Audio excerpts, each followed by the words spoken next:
Already ఒకసారి ఉత్తరాంధ్ర వెళ్దాము. శ్రీకాకుళం జిల్లా టెక్కలి నుంచి మా ప్రతినిధి శ్రీనివాస్ మనకి డీటెయిల్స్ అందించేందుకు సిద్ధంగా ఉన్నారు. శ్రీనివాస్, ఏమిటి పరిస్థితి అక్కడ?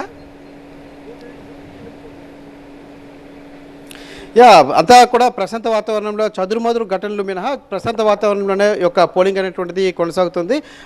12 గంటల సమయానికి 19% మేర జిల్లాలో పోలింగ్ అయినట్లుగా అధికారులు చెబుతున్నారు.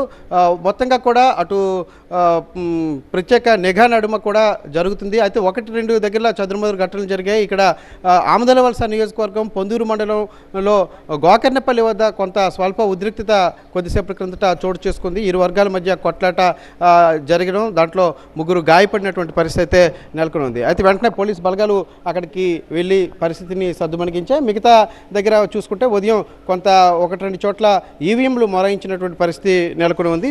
అవి మినహా మిగతా అంతా కూడా ప్రశాంత వాతావరణం నడుమే పోలింగ్ అనేటువంటిది కొనసాగుతూ వస్తున్నటువంటి పరిస్థితి. అటు పట్టణ వాసులతో పాటు పల్లె వాసులు కూడా పోలింగ్ పట్ల ఆసక్తి చూపిస్తున్నారు.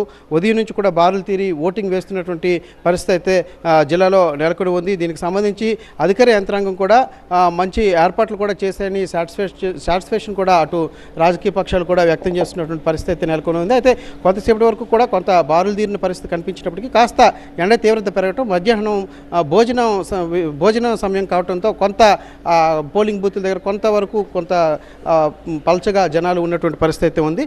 మళ్ళీ తిరిగి ఓటింగ్ మళ్ళీ 3 గంటలు 4 నుంచి మళ్ళీ తిరిగి పుంజుకునే అవకాశం ఉందని కూడా అధికారులు చెప్తున్నారు. ఏదేమైనప్పటికీ కూడా గడిచిన అంటే 12 గంటల వరకు చూసుకుంటే మాత్రం చాలా బాగానే విశేష స్పందన అయితే వాటిల నుంచి వచ్చింది.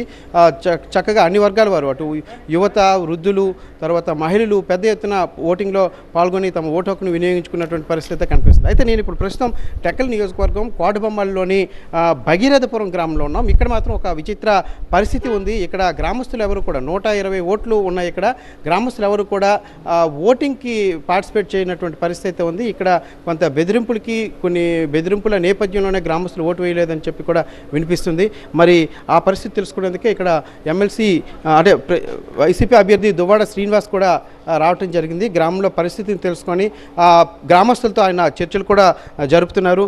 అయితే కొందరు ఇక్కడ గ్రామస్తులు కూడా ఉన్నారు. మీరు ఓటు వేశారండి? లేదు, వేస్తామండి. ఏమి ఇంతవరకు వేయలేదు? మేము ఇక్కడ లేమండి సార్. అవును, ఉదయం నుంచి 7 గంటల నుంచి అవుతుంది కదా. మేము వస్తాడికి మేము 12 అయింది వస్తాడికి వెళ్తామని అలా బయలుదేరుతాం. కాదు, మీరే కాదు, మీ గ్రామంలో చాలా మంది వేయట్లేదు. మరి ఆ సంగతి మేము ఇక్కడ లేవు సార్. మేము ఇక్కడ లేము, శ్రీకాకుళం ఉన్నాం మేము. అది వేస్తారా ఇప్పుడు ఓటు? వేస్తారు, ఎందుకు వెళ్తారు, అంతా వెళ్తారు అది. మొత్తానికి గ్రామస్తుల్ని అడుగుతుంటే మాత్రం చాలామంది ఓటు వేయలేదనే చెబుతున్నారు. అయితే అదే సమయంలో ఓటు ఇప్పుడు వేస్తాము అని చెప్పి వాళ్ళు చెబుతున్నప్పటికీ కూడా కొంత వాళ్ళ మీద ఒత్తిడి ఉంది అనేది ఒక వాదన అయితే వినిపిస్తుంది. ఈ నేపథ్యంలోనే అటు అధికారులు కూడా కలుగు చేసుకోవాల్సిన అవసరం అయితే ఇక్కడ కనిపిస్తోంది. Camera person అనిల్తో.